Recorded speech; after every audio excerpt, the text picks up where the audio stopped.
Managing logins and server roles. So when it comes to SQL Server security, we have logins, users, server roles, and database roles. And that can be confusing for people starting out in SQL Server, especially because a lot of DBAs come from the world of administration, server administration, and network administration, where in that world, logins and users are the same thing. But at the SQL Server level, they're two completely different things, yet we work with them, we use them together, one to provide access and authenticate at the SQL Server level so they can log into the SQL Server instance, and then another one to grant access to the database and its underlying objects. So we'll take it from the top in this nugget. We'll learn about logins, how to give people access to the instance itself, and choose the authentication method that fits our security strategy by tying in to their Windows security principal, existing Windows accounts, or using a SQL Server account. We'll look at the benefits, the pros and cons of doing both of those, and then we'll take a look at server roles, a way for us to assign permissions en masse at the server level. Checking out the nugget overview, we'll start here with how to create and manage logins. Here we'll get familiar with how to create Windows authenticated logins, SQL Server authenticated logins. We'll talk about certificate and asymmetric level logins. We'll even get familiar with credentials, how to create credentials and see what they're all about. From there, we'll look at how to work with server roles, built-in server roles to assign permissions to a role and then just add users into the role, which will make it a lot easier than getting very granular and managing permissions at the user level. We'll also take it a step further, and I'll show you how you can kind of get the best of both worlds. You can still get granular without having to sacrifice taking a user out of a role and managing them separately by denying specific access to certain statements. Well, I'll even show you a couple of stored procedures. Well, one stored procedure that we can use to look at what permissions are assigned to a role, because that's not always easy to find there in the interface. In fact, it's not even in the interface at all. So I'll give you some good tools there to discover what statements are associated with what roles. And at the end here, we'll take a look at a brand new SQL Server 2012 feature, which is user-defined server roles. We can now create our own server roles, which is a really nice deal because now we can create a server role, specify what statements this role has access to, and then add our members into the role, and we're on our way. All right, so I think we're ready to jump into the Virtual Nugget Lab and get familiar with logins and server roles. In the Virtual Nugget Lab, I've pre-launched SQL Server Management Studio, so let's bring it to the forefront. Added a new project into our solution for the series, 17-login server roles, and we're going to start with logins. Now, we won't go over the code yet. I want to make sure we can do this and know everything there is to know about the interface in SQL Server Management Studio first, and then we'll get into the code. So let's start with Windows Authenticated logins. How do we create them? Well, we can drop down the security node right under the instance. And by the way, if you drop down a database, go into a database, you'll notice the security node in there as well. And here's users. So we'll talk about database level users and security in a future nugget. So for now, let's focus on our logins. And if we expand our logins node at the security instance level, here are all the logins currently associated with our eval instance. So we have all of our service accounts. This Nugget 04 and SA here, these are SQL Server authenticated accounts. And you can tell because they're not preceded with the computer or Active Directory domain name. So let's create a Windows authenticated account here in SQL Server. But the thing is, we're going to need a Windows security principal to do this with. So let me show you. I did set some up. Let me show you where they are. Let's head down to Start, Administrative Tools, Computer Management, and we'll hit Continue here. And when this fires up, let's head down to Local Users and Groups. Into Users, I created 3 users. We have our Junior Developer, Senior Developer, and every IT department has a wacky developer somewhere. So we got our wacky developer in here as well. And then we also have Groups. Groups, we have the Developers group. And if you want to really have fun, we could have named our group Wacky Developers and put them all in here. You got to make fun of your developers every now and then, right? It makes the day go by. Anyway, heading back into Management Studio, if we right-click on Logins, choose New Login, here's where we can choose Windows Authentication, SQL Server Authentication, if we want to map this login to a certificate or to an asymmetric key. So with Windows Authentication, we can hit Search here, and we can search the Active Directory. Super handy. Keep in mind, though, if you wanted to add a group in here, you're going to need to choose object types and tick on groups. By default, as you saw there, it's not on. So if we hit OK here, now we can type in developers, check the name, good to go, it found it. Now we can hit OK. And there we go. So now we can grant access to SQL Server based on a group, which I would highly recommend, especially if you work in a big company with a lot of people accessing your SQL Server. This will make it a lot easier because now if we have a new developer that joins the crew, we can just add them into the developers group in Windows, and boom, they'll automatically have all the access that they need through the developers group that we've already added in to SQL Server.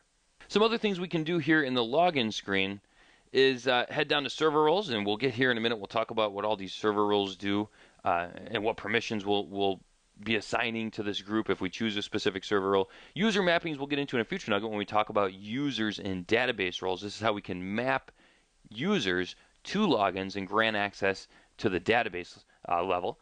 Securables is where we can get very granular with what permissions we want to assign to this group. We can hit search here, for instance, choose the server, and here are all the server level, instance level permissions we could assign here and get granular. And this is where the server roles really just group a lot of these together and make it easier to assign permissions collectively rather than individually. Status is a useful screen here because we can explicitly deny permission to even connect to the database engine or grant it. And then this is also where we can disable logins. And the nice thing about this is and just kind of a standard out there, something you should never do is delete a login. Don't drop your logins, just disable them. That'll prevent orphaned database users out there. And if the user would ever come back to the company or for whatever reason we needed to bring their account back online, it's a lot easier just to re-enable the account than recreate it and reassign all the permissions.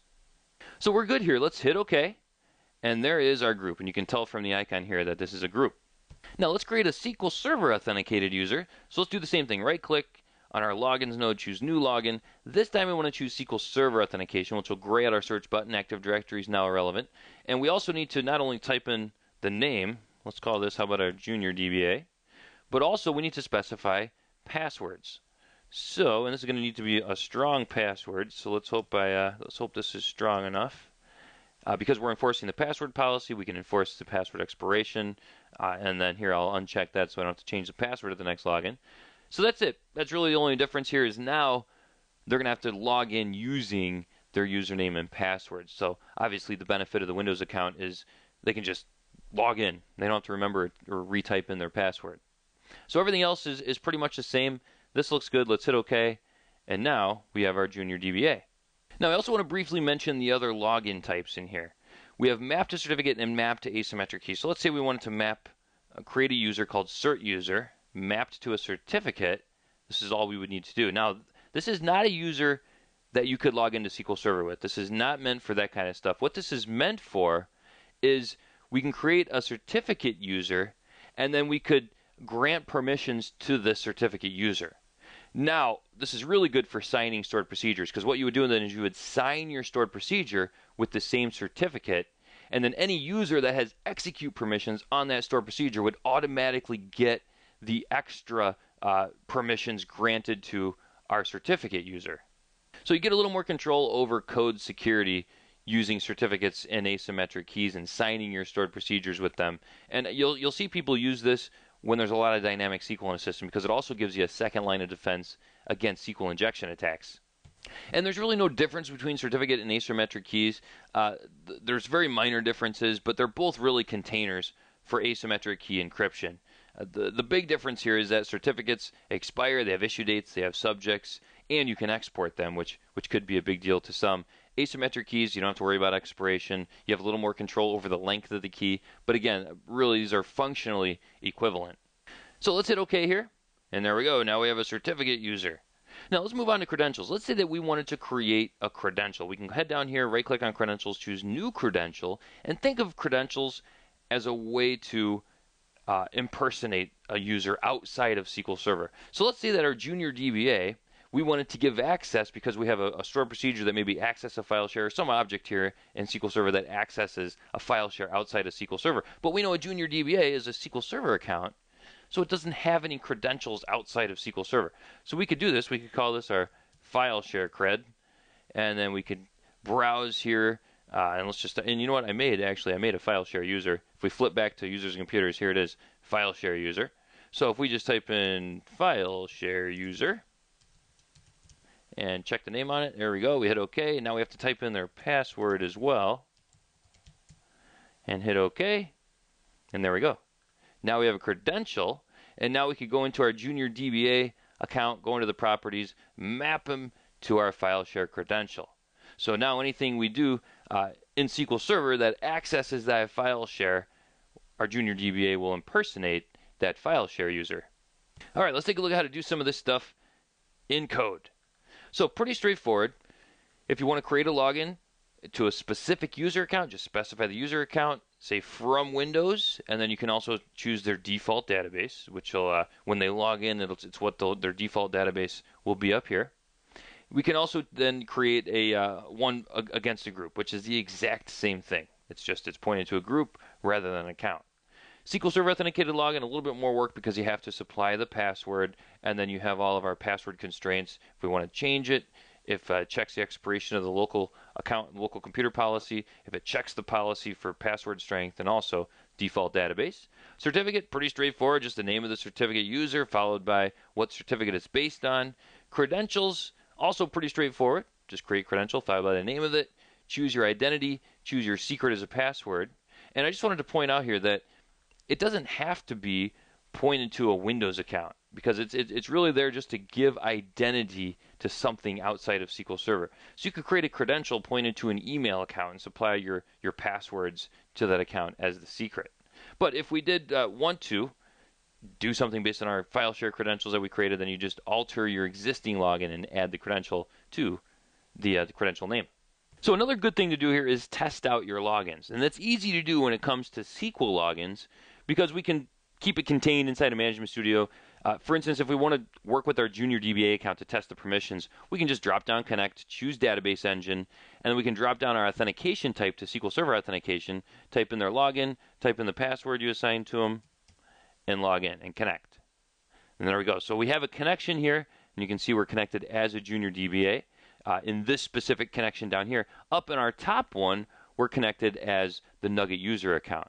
So our Junior DBA only has, it really has no permissions. By default, when you create a login, it gets assigned to the public server role. In fact, if I go into properties here just real quick and show you in server roles, everything defaults to public. And public does not have any permissions. It does have view database permissions. So it can see all the databases on the server, something you may want to take away. And I'll show you how to do that here when we get into server roles so we can deny anybody that's a part of the public role to view servers right off the bat. But if we try to go into any of these, see this, we're going to get an error. They're all inaccessible. So we can't really do anything at the database level. We do not have this login mapped to a database user, so they couldn't do anything in it anyway. But even at the server level, if we gave them sysadmin rights, they would be able to go into these databases. So you can tell we're locked down pretty tight since they're only a member of the public role. Testing Windows authenticated accounts can get a little more tricky. And I should really say time consuming. Because generally you would think, all right, I need to close down what I'm in, log off, log back on as another user, relaunch all of my apps, load my scripts, and do my testing. Well, that's extremely time consuming. Thankfully, we have sysinternals. And sysinternals, head over to sysinternals.com. It's owned by Microsoft, and it's a great site full of tools. I'm sure everyone's aware of sysinternals by now. But they have a really nice little app that you can run called Shell Run As. And if you download it, in fact, let me show you. I downloaded it here into our support files directory. So if we head into here, here it is, shellrunas.exe. It actually comes in a zip file. I unzipped it. And then I ran it through the command line with a /reg. So run it with the reg switch, and it'll add it into your Windows context menu. Now, testing Windows accounts is a breeze because we can do something like this. Start. We can right-click on SQL Server Management Studio, where normally we only have run as administrator. Now we can run as any user we want. So this is super handy because now we can log in as our wacky developer and run our management studios side by side. Super handy. All right, so let's try this. Let's log in here as our wacky developer. That'll launch SQL Server Management Studio under our wacky developer's credentials. So now we can do all of our testing in this Management Studio instance, and we can log into our eval instance here with our Windows authentication and check it out. We're under the wacky developer account. So this just makes things a whole lot easier to test with. So keep that in mind when you're configuring security, and if you want to test anything out, or even just for learning purposes, sysinternals.com, shell run as. All right, and by the way, this Windows account has the same exact permission set up, just a member of the public role right now, so they can do the exact same things that our Junior DBA can do. Let's flip back over here, and that's actually a good segue into server roles, because again, everybody's tied to the public role, and what does the public role have as far as permissions go? Not much. In fact, let me just go over some of these roles. If we expand our server roles, here are all the pre-built server roles. And again, server roles, what they do for us, they have tied to them a specific set of permissions. So by adding members into a specific server role, they then get granted all those permissions. So it's a great way to collectively assign permissions to users at the server level. So sysadmin, this is what your full-blown DBAs are going to have because they can do everything. They're completely unrestricted. They have permission to do pretty much everything there is to do on the server. Setup admin allows us to do linked servers, pretty much linked servers. That's pretty much all it is. Server admin is instance-wide configuration, so all the configuring at the instance level, all the options they can work with. Security admin, exactly what you think it is, able to create logins and users and databases and work with accounts and permissions and security and stuff. Public, just as we mentioned here, not much to it. Everything gets the public role by default. Process admin allows people to troubleshoot SQL Server, work with processes, kill tasks, things of that nature. Disk admin allows you to work with the actual disk files, log files, database files. DB creator gives you the create, alter, and drop, so people can work with databases. And bulk admin lets you work with bulk copy statements, bulk insert specifically. Now, if you want to find out exactly what permissions each one of these do, we have a nice stored procedure that we can work with, SP_server role permission. If we execute this, we get a little more details because unfortunately, right-clicking on these and going into properties, you really don't get any details. You can just add and remove members. So using the interface, we can't really see what permissions are granted to each built-in server role. But this stored procedure does the trick. Now we can see bulk admin really just works with bulk insert and add members to the bulk admin group. DB creator, here we go, alter, create, and drop database, restore logs. So a lot to do with databases, rename a database. If we scroll down, disk admin, everything for working with files and devices. Process admin, here you go, really just the kill command there, working with processes. There's security admin, everything here to work with security. And as you scroll down here, you'll see there's quite a bit, but most of it's sysadmin because they can do absolutely everything there is to do in SQL Server at the instance level. So if we wanted to add users to roles, be it SQL or Windows users, pretty straightforward. We can just double click on the role in the interface, choose add. We can browse here all the available objects we can put into this role. And let's just choose our junior DBA, hit OK again, and here we go. So this is just a simple way to add members, remove members, really all you can do in the interface. Not much to it. But now our junior DBA will be able to create and work with databases. So let's find out. Let's head back down to our connection that's tied to our junior DBA account. Right-click, choose new database. We'll just call this our test database. Hit OK, and look at that. It worked. Not only that, because we're the owner of this database, we can actually browse this database where we're still going to be locked out of these other databases. Now, to take that a step further, let's say that we wanted to give our junior DBA almost everything that's in the DB creator role. In fact, let's just run this again. But let's say there was a specific permission we did not want them to have, like say alter database. Well, what we can do is we can deny a specific permission to our junior DBA user. So they'll still have everything else. We're just going to turn off specific permissions within the role for that user. So pretty straightforward. Just do a deny followed by the name of the permission, and we're going to say any database here to junior DBA. So if we highlight all of this and hit execute, there we go. Now junior DBA will not be able to alter any database on the server. Same thing goes with Windows accounts. You can do the exact same thing. The only thing, in our specific case anyway, is because we added the developers group, which contains all of our developers. If we wanted to deny specific permissions to a specific developer in that group, we would still need to add their login, their account as a login to the server. Because if we tried to do this now, we're going to get an error here saying that it cannot find the login because this login actually sits inside of a group.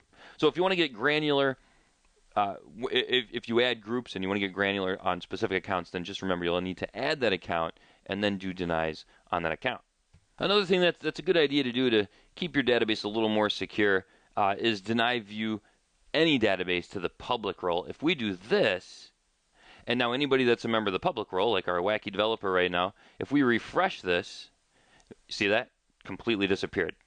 Because our developer's role is only a member of the public server role right now, and since we just denied access, they'll never be able to see it. So that's a good idea. That'll keep your SQL Server a little more secure. People won't even get to know the names of the databases that exist on the server.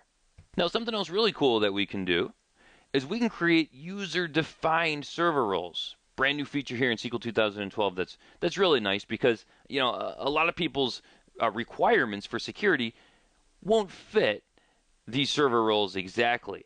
And rather than do a lot of the stuff we were doing above here, where you would add some accounts into a specific server role and then take specific permissions away, that can get a little time consuming as well and confusing because if you have a large number of logins, you'll lose track of it pretty quick. So user-defined server roles give us the ability to predefine our own roles and then attach what permissions we want to those roles. So if we wanted to create a server role in the interface, very easy to do. Just right-click on server roles, choose new server role. Now we could give it a name. We could attach the owner, the account or principal that owns this role, and then we can just specify what permissions we would like to assign to this role. And our permissions can span anything that you can do at the instance level. So let's cancel out of this and let's do this in Transact SQL here. Just create server role, file by the name. Authorization is the owner of the role. So let's do that. Now if we refresh our server roles, there it is. There's our dev role. Now let's also grant a bunch of permissions to it. So let's say our dev roles, we want to allow them to create databases, view the definition of a database, administer bulk operations, work with DDL events, and view the state of the server. So if we execute that, that'll grant all of those permissions to our dev role. And now the last thing we want to do is add a member. We'll add our developers group into the dev role. So we'll do that. So now our developers group, anybody that's involved in that group, has a lot more access than they did before. And if you want to see what that did, we can go back into our dev's server role, our custom server role that we just built. And this will show us the role members. If you go up to general, we can expand, choose whatever is checked here, and we can see what that did. That just granted all of these permissions here to that group. And then your memberships down here as well, you can actually add server role memberships into our own custom server role here. So if you want to grant that collection of permissions based on a server role, you can do that as well. Nice way to save time. If for instance, all of our devs were going to be doing database management, we could have just gave them the DB creator role and anything else on top of that inside of our specific custom role here. So this looks good. And just to test this out, let's switch over to our Wacky Developers connection. And before, we couldn't view databases, create databases, anything. So if we just right-click and choose New Database, what kind of a database would a Wacky developer create? Probably something like LOL. I've always wanted to create an LOL database. So we'll hit OK, and there it is. We can do it. So before, Wacky Developer, totally locked down, couldn't do anything. Now has a lot of permissions through our custom server role. So the moral of the story here, when it comes to working with logins and server roles, is we need logins to grant access to SQL Server. To have them even log into SQL Server, we need a login that exists, and then we can attach permissions to them through server roles. And we can still get granular with specific permissions by denying them on server roles, or we can create our own custom server roles to assign permission sets to at the instance level.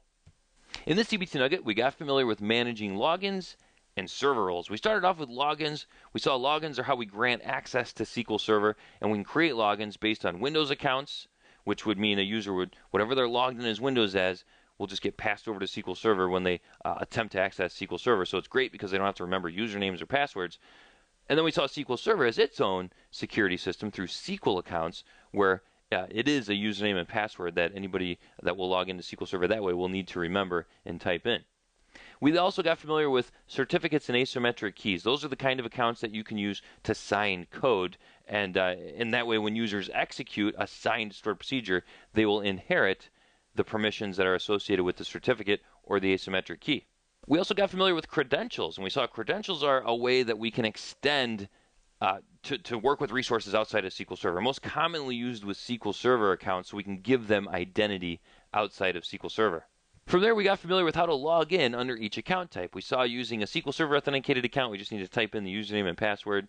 And then we saw for testing Windows authenticated accounts, rather than log on and log off, we could download a really nice tool from sysinternals called shell run as, so we could stay in the same Windows session and test many accounts at a time if we wanted to. Really nice tool there. We then got familiar with server roles and saw that we could add individual logins to server roles, tie permissions to them, what the different server roles are out there, how we could view the permission sets for those built-in server roles, and then we saw how we could create our own custom server roles, attach whatever permissions we want to those server roles, and work with them.